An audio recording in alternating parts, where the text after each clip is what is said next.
warahmatullahi wabarakatuh. Perkenalkan, nama saya Widya Suci Lestari, NIM saya 2892050026.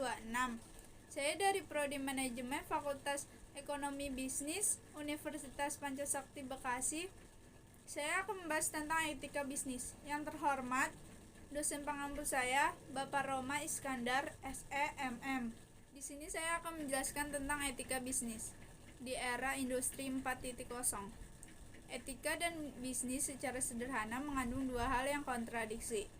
Etis diartikan sebagai the sin of moral, sedangkan moral adalah standar dari sebuah perilaku.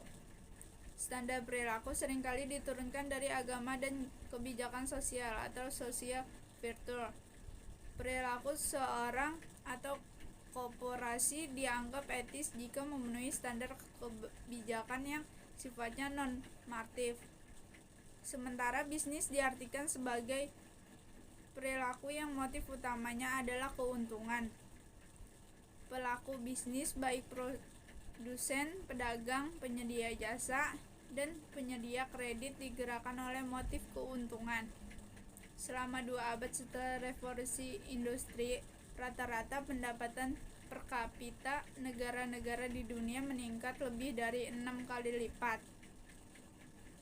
Seperti yang dinyatakan oleh pemenang hadiah Nobel Robert Amos Lutyens bahwa untuk pertama kalinya dalam sejarah standar hidup rakyat biasanya mengalami pertumbuhan yang berkelanjutan. Perilaku ekonomi seperti ini tidak pernah terjadi sebelumnya. Dalam praktek bisnis ada beberapa poin dari aspek industri 4.0 yang memerlukan kehadiran perspektif etis demi terwujudnya tujuan pembangunan berkelanjutan. Yang pertama, data dan ketimpangan sosial. Internet dan segala hal yang ada di dalamnya telah menghubungkan seluruh wilayah dunia secara nyata, memudahkan dan membuat kehidupan sangat efisien. Hampir seluruh aktivitas manusia terhubung dengan satu sama yang lain, dimanapun dan untuk keperluan apapun. Internet menjadi bagian kehidupan manusia sehari-hari. Media seperti Google telah memandu dan masuk dalam kehidupan kita semua sehari-hari. Selain itu, Facebook, Instagram, dan YouTube sudah menjadi kebutuhan generasi milenial, melebihi kebutuhan makan dan minum. Di balik semua aktivitas, sebenarnya disadari atau tidak, telah terjadi proses bisnis yang luar biasa.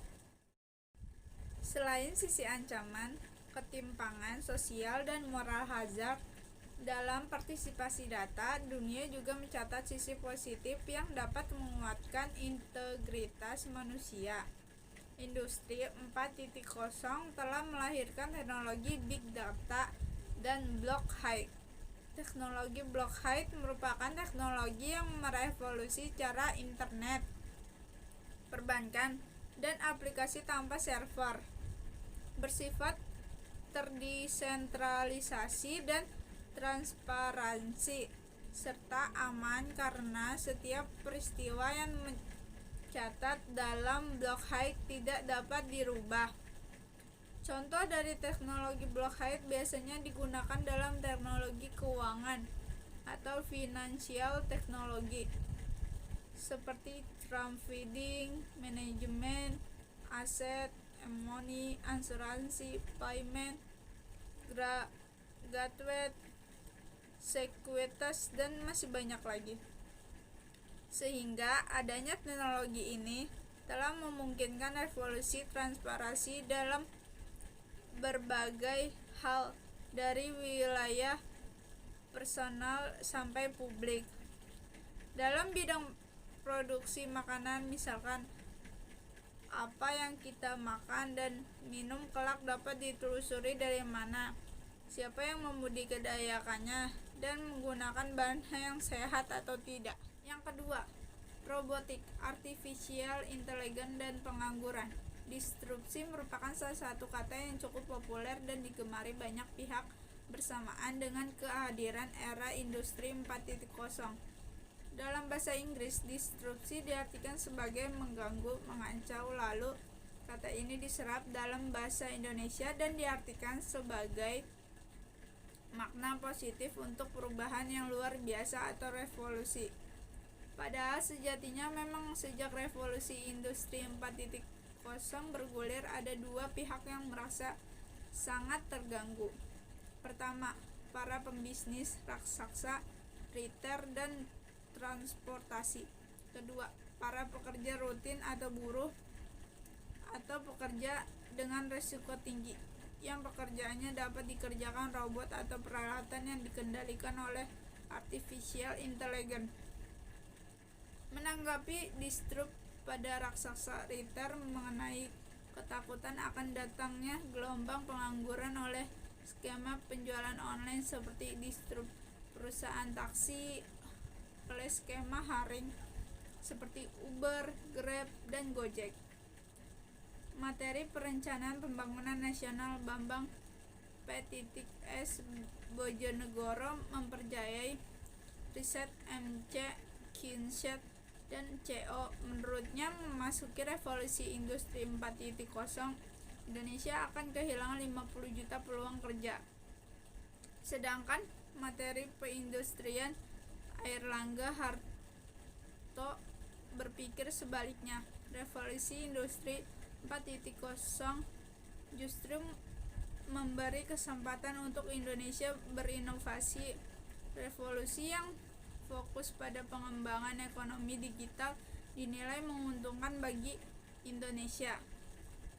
Menurut penulis, hal ini selayaknya dipandang sebagai peristiwa normal dalam setiap perubahan nasional. Setiap ekosistem baru selalu menuntut cara-cara baru pula. Studi PwC menunjukkan bahwa penggunaan artificial intelligence selain menghilangkan banyak pekerjaan juga menghasilkan pekerjaan baru. Khusus di UK, 7 juta pekerja hilang, tapi 7,2 juta pekerjaan baru muncul. Yang hilang adalah pekerjaan yang bersifat manual seperti teller bank, dan pekerjaan baru yang tercipta adalah pekerjaan yang membutuhkan sentuhan manusia, seperti perawatan kesehatan, tidak bisa digantikan oleh mesin. Salah satu fenomena yang terjadi saat ini adanya platform travel online yang menggeser agen travel konvensional dengan ribuan tenaga kerjanya. Sebelum tahun 2000, lebih dari 130.000 water tersebar di seluruh wilayah Nusantara. Kini tidak ada satupun yang tersisa.